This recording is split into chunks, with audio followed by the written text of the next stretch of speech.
Welcome to the East Coast Summer Nationals, featuring teams from over 20 states. Our UIC does a stellar job preparing the crew. We ask you treat umpires and competition with respect. Mistakes can happen, and we will discuss issues with only coaches, not parents. Tournament directors will have final say on all matters and questions. Coaches and spectators who have been asked to leave the game must immediately depart the field and go to the parking lot.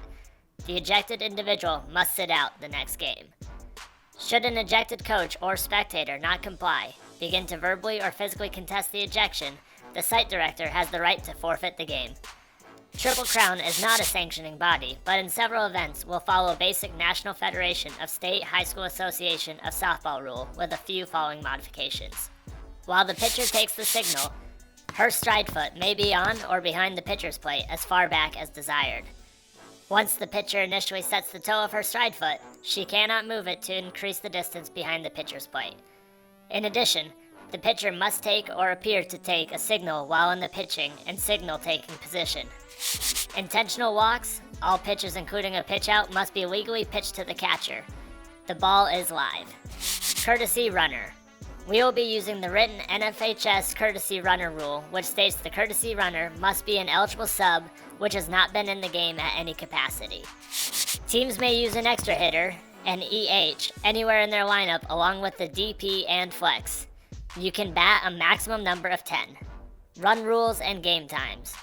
Run rule for all age groups is 10 runs after 4 innings or 8 runs after 5 innings.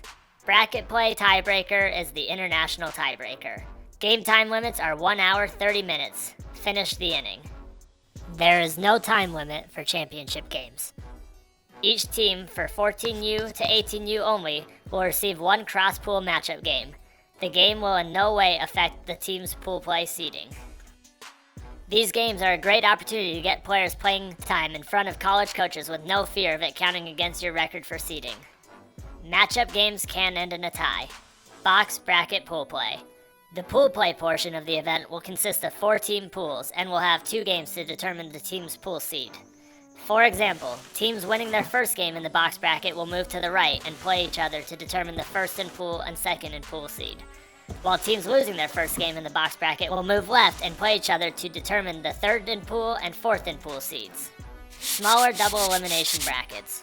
A team's pool seed will now feed them into a smaller double elimination bracket, usually 8 teams. These brackets will play like a normal double elimination bracket until 2 teams remain.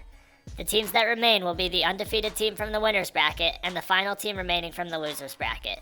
These teams will not play each other, but instead advance to single elimination. Single elimination finish. Each double elimination bracket will contribute 2 teams, the undefeated team from the winner's bracket and the final team remaining from the loser's bracket. These teams will be placed into a single elimination bracket to determine their final placing in the tournament. This is single elimination, meaning even teams who have been undefeated to this point can be eliminated with 1 loss. Box brackets cannot end in a tie. After 7 innings, we will go to the international tiebreaker. The 12U division.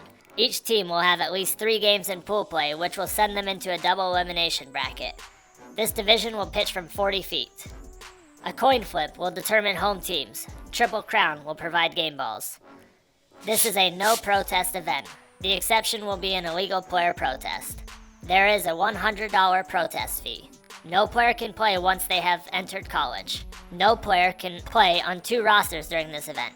If this is brought to the attention of an event director in a timely manner, the event director has the right to remove the team from the event.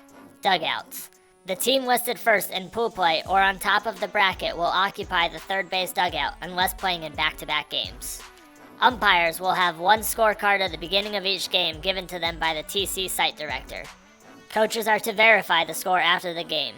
TC site directors will enter the score provided to them from the scorecard given to them from the umpire. Triple Crown fast pitch tournaments will be played, if necessary, in adverse weather conditions. The format may be changed to tighten time limits or play fewer innings to complete the tournament. Lightning issues are watched closely by lead TCS staff and head umpires at each facility. When a lightning storm approaches within 8 to 20 miles, staff will continuously monitor the weather and prepare to contact each field. When lightning is detected within 8 miles, games will be suspended. If play is stopped due to lightning, everyone must leave the ballpark and go to their vehicle. Games will be resumed once the lightning has moved outside the 8-mile radius from the complex for 30 minutes.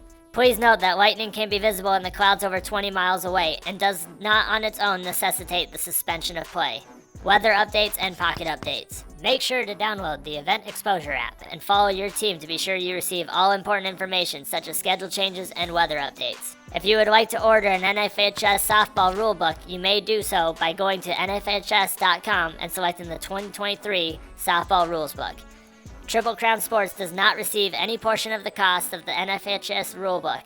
All proceeds go to NFHS. Thank you, have fun, and play ball.